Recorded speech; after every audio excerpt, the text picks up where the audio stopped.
Hello, I'm Rob Hislop, and you're watching us here. We're coming to you from the TELUS Spark Centre in Calgary. We're here for the Canadian Science Policy Conference, and joining us right now, a gentleman, Brian Collins. You've come here from the University College of London. Yep, correct. And why are you here for this? Science policy is becoming a global issue because science diplomacy, the way in which different nations interact, is now a really important topic. And if we don't understand how science impacts national policy and international policy, then we're not going to be able to deliver the value from our scientific investment in all our countries. And this summit meeting here in Calgary is one example of where this sort of impact can be achieved. So you've been brought here as a speaker, yeah, correct? What is it you're trying to leave people with? Well, we have an experience in the UK of delivering joined-up science policy across government. I've had the privilege of being a chief scientific advisor in 2 departments in our government, and I know that other countries look to us as an example of how to do things at least as well as anyone knows how to do these things at the moment. So I've had some really interesting conversations with Canadian colleagues who seem to feel that what we have is a sensible model that's worth looking at, as some elements of which might be useful to not only the Canadian federal government but provincial government as well. Well, it's interesting because we've got some people here from the UK, from Netherlands, and from the US. Those seem to be the main countries outside of Canada that are represented here. Are these the countries that seem to have a better understanding of where science policy is going? I wouldn't say they're all the countries that have an understanding. There's certainly some of them. I'm doing work in Australia and in Singapore, and both those countries have a really deep understanding of how science policy affects their development. Mm-hmm. What is it that triggers them to realize that this is important? Well, it's partly because a developed country, and you just listed a number, and I listed 2 more, which are developed nations, and we're all beginning to realize that re-engineering our developed status in a low-carbon environment, with resource efficiency, with environmental protection, with the change in demographics, that science is an incredibly important part of how we maintain ourselves as developed economies. So I guess, whose shoulders does this have to rest on now when it comes to moving ahead and coming up with science policy? A number of communities. Political leaders certainly have to take charge of the agenda. And part of what this event, of course, is about is to provide evidence for those political leaders as to why it's important they stand up to the plate and take some political leadership over the issues.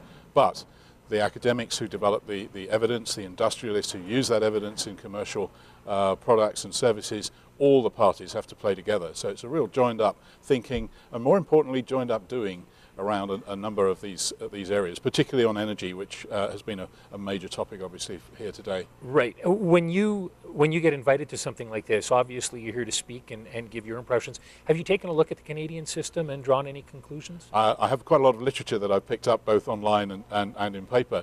I can't say I've had very much time as yet to look at it, but it's clear that the depth of thinking and the depth of analysis is all in the right place. And your political system is in a different place from ours because of the scale of the country, because of the history, because of the nature of federal versus provincial politics. That what works in one country won't work in another.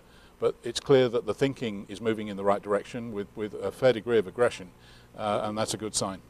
When it comes to politicians, because you say that that's an integral part, but they work on different time frames than science does. Correct. That has to impact us, and maybe explain that a little bit. Well, the difficulty, of course, with a 4 or 5 year democratic cycle of elections, and on today, of course, that's a very topical subject. We're very interested in how we can get some of the agenda around maintaining ourselves as a developed society on things like healthcare, on infrastructure.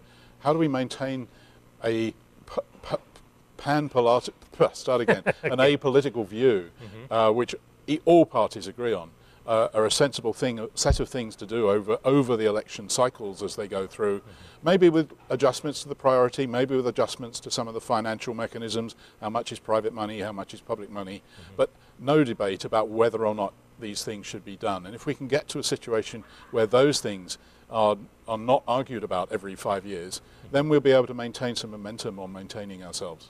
When it comes to developing a science policy, it's interesting because some of the people I've spoken to here or with have said that there is no need for an overall general one because there's already rules and regulations in place. So they think that that's the case. I spoke to a former member of Parliament who believes that there's already one in place, which seems to fly in the face of why this conference is around and why people attend it. So What exactly is, to you, a national science policy? Well, you need to have a national science policy that's a living concept. It's not a thing that you just do once and it then lives for 50 years. Bright people are creating new things all the time, and that has an impact on the way in which we live. If I talked to you about Facebook 3 years ago, no one would have known what we were talking about. Now everyone knows what we're talking about, and particularly IT. IT is transforming the way in which we live and work all the time. And those things impact science. They impact the way we deliver our healthcare, the way we deliver our smart metering in our houses to minimize the amount of energy and other resources that we use.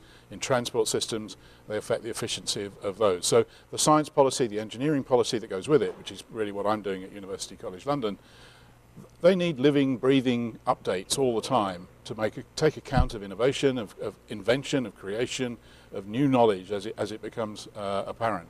And unless that gets incorporated into the science policy framework of every country going forward, and indeed countries synergistically, not just one country alone, then we don't end up with a civilized, joined-up world. Is it, I mean, you talked about what it would be like if we were talking about Facebook 3 years ago, and obviously there are things that are happening today that seem foreign to us, but will seem a part of our culture in a couple of years. Is society moving too fast? Like, is innovation moving too quickly for politicians to keep up with and for people to keep up with? I think politicians need advisors in order to help them keep up with those things that are relevant to their agenda.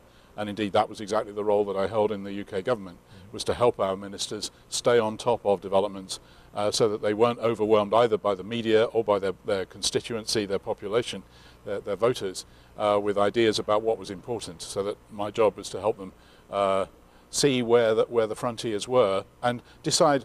Let them decide whether or not that was something they wanted to take into their political framework. For the general public, do you think this is something that means anything to them? Increasingly, in times of austerity, they're beginning to see where better ways of doing things could be more cost effective, would cost them less in terms of their personal money, or be more efficient in the use of their time. And it means perhaps not as much as it could in developed countries, because we've been had a fairly easy life. Where it matters much more is in developing societies, and of course a lot of our raw materials, not so true in Canada, but in other parts of the world, a lot of our raw materials, our food, comes from developing countries. So we need to help them understand how these technologies can help their lifestyle.